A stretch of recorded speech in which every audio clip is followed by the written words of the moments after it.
I get what it's like to be a beginner PC builder. It's extremely frustrating, but I got some good news for you. We're going to be doing 2 videos. We're going to be doing the first one on a virtual build. I'm going to explain how you build a computer, take you to an awesome website where you can do that. I'm going to tell you how the components work together. And then in the second part of this series, we will do an actual physical build. So you guys are going to get the gamut. So make sure you guys stick around because the first part of this series is going to be a bit long. The devil's in the details. So before we get started here, I just want to give a huge shout out to James Ironside from Edmonton, Alberta. Congratulations, man. He won the H115i Pro from Corsair. It's a closed loop water cooling kit. If you guys want to learn more about it, it'll be in the description below. Anybody else that entered into this contest, thank you very much. We will be having more contests, so don't worry about that. If this is your first time here, hit that subscribe button so you can join them as well too. All right, let's jump into the computer and get started.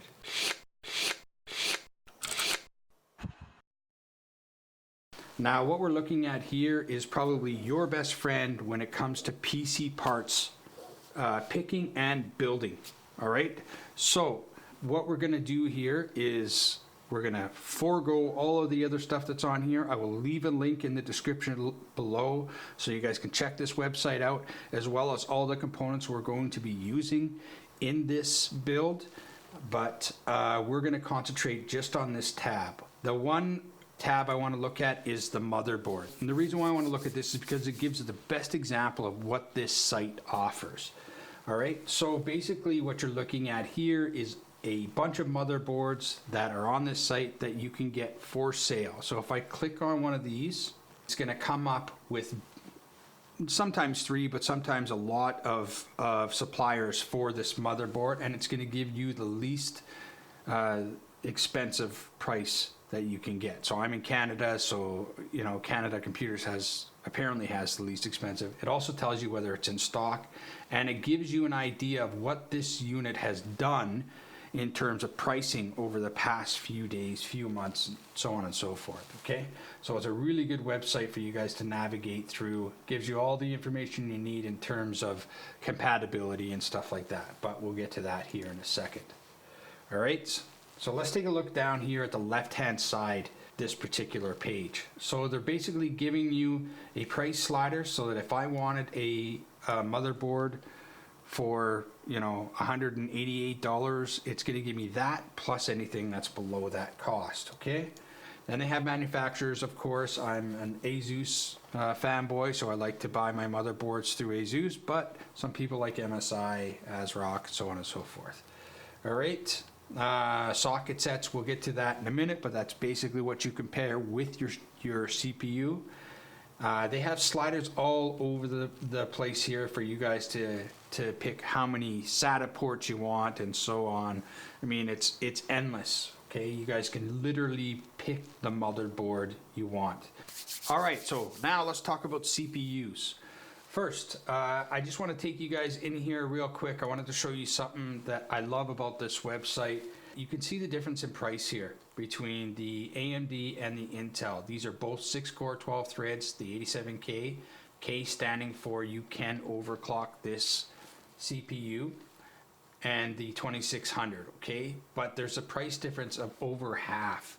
So you're getting just almost as much performance, like I'm gonna say, you know, 90% of the performance, maybe even more, to half of the price. So the price and the performance do not equal out in this. Okay, so another thing I wanted to show you guys really quickly here, be patient because this is important. If we do decide to go with the Intel, we're gonna go and pick our motherboard here, add it to our parts. This is just a random motherboard, this is not a build, guys. And you'll notice that we have a potential issue or compatibility issue.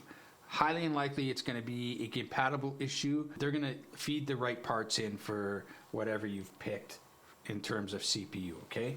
So in this case, it is right here, the CPU cooler, right? So it's basically saying, hey, this doesn't come with a CPU cooler, you're going to need to get one.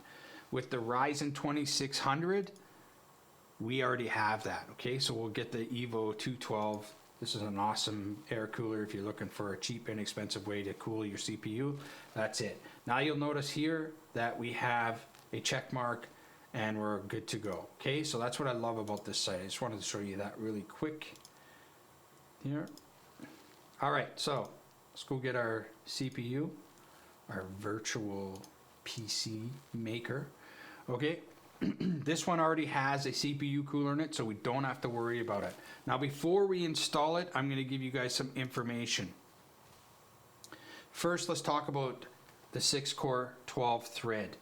Essentially what that means is you have a 1-core is the hardware that processes the 2 threads underneath it. So you're always gonna double the amount of threads to the core as of right now.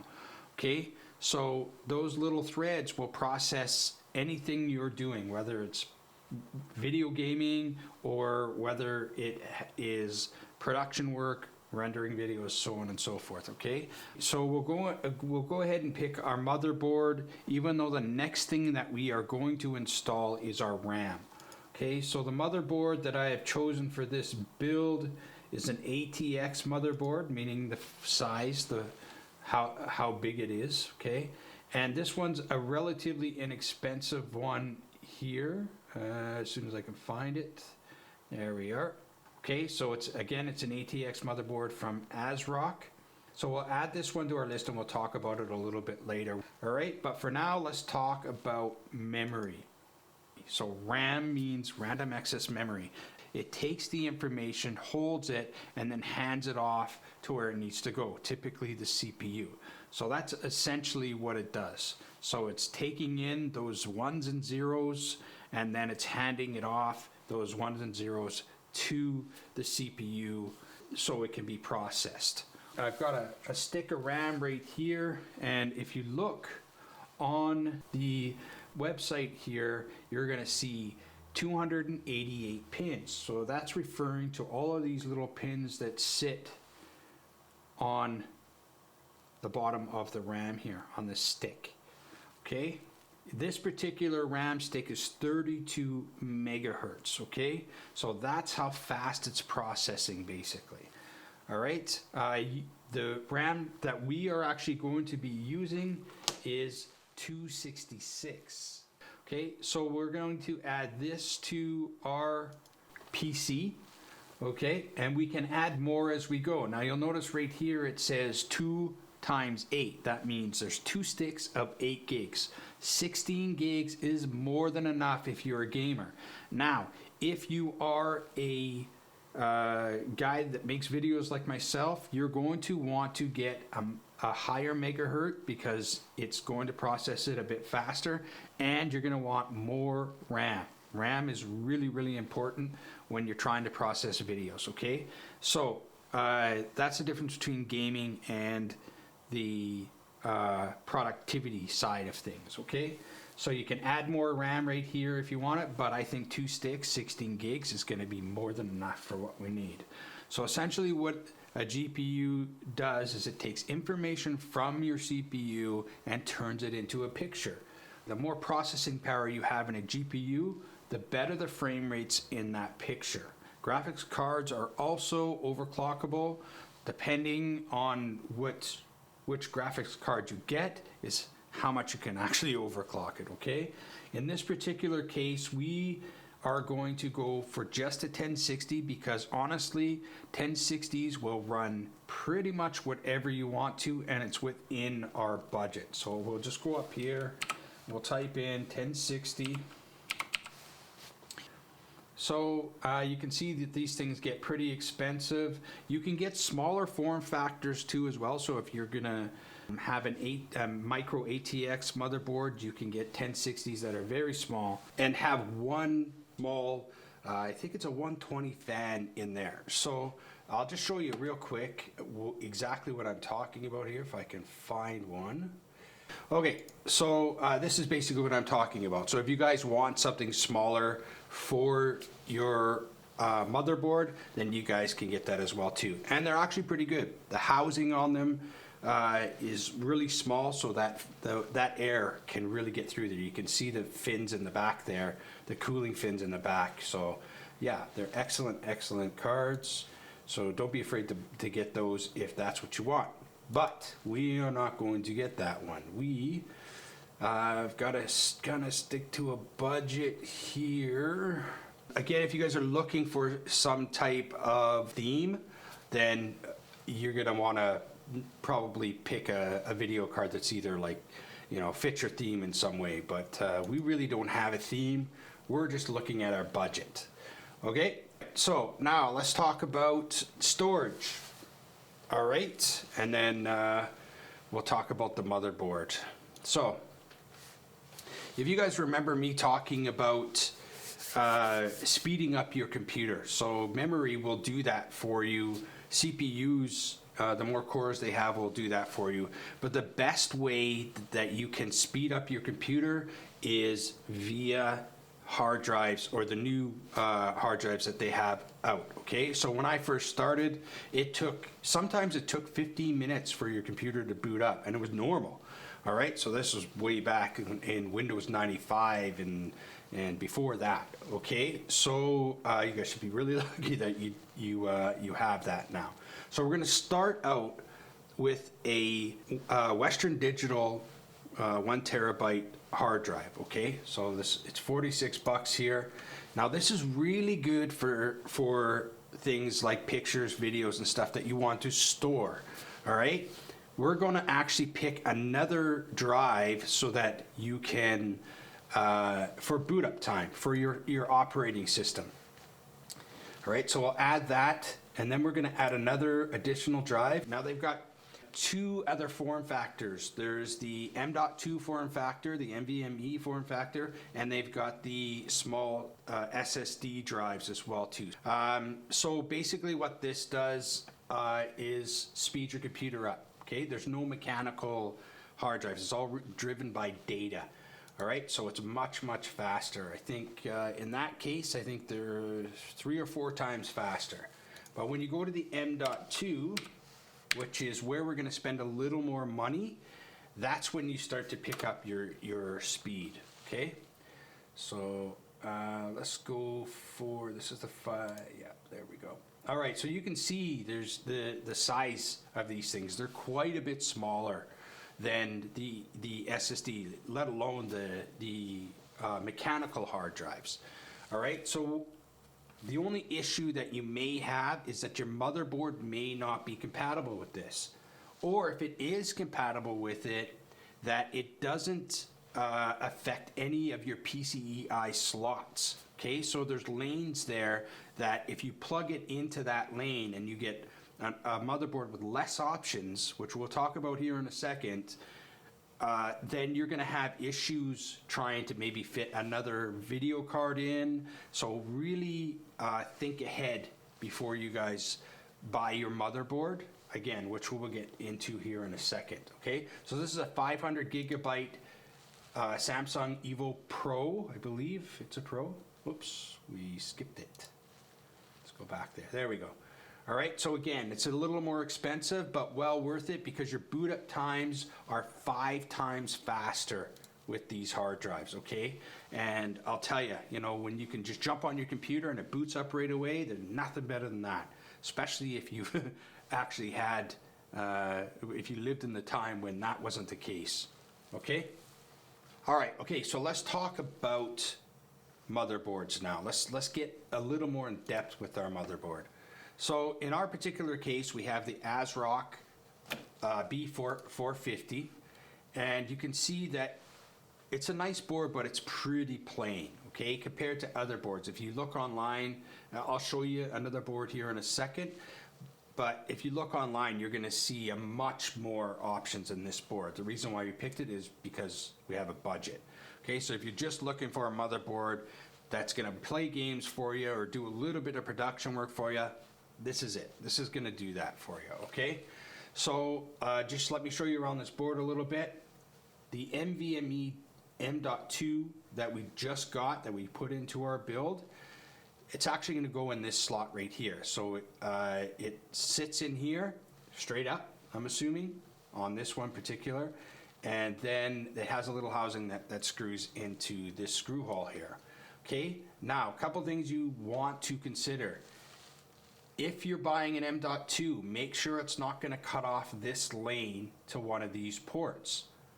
Okay, so if you want to put 2 video cards in here, and I'm assuming you can do it with this one, but other boards may cut this one off, so you can only put, say, 1 GPU in there because it's being used up by this slot.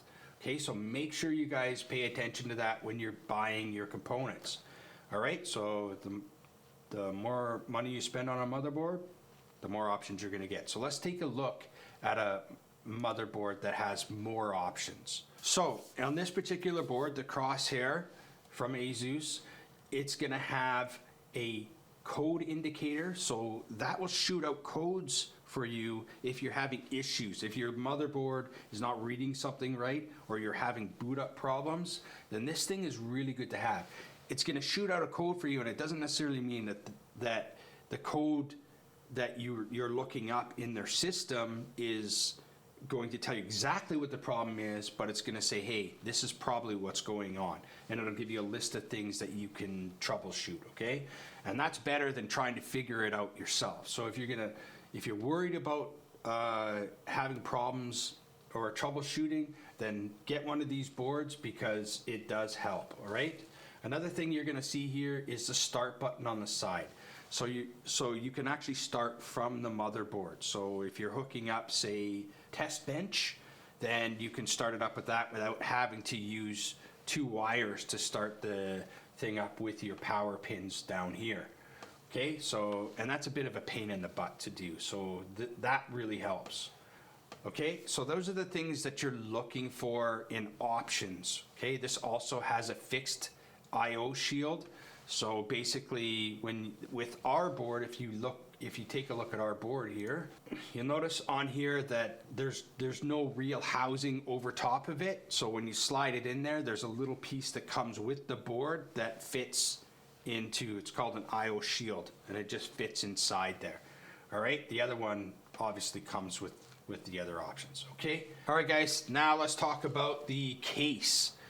This is a mid tower, so make sure that, you know, the components that you buy for this obviously fit in it. Okay, let me show you really quick here.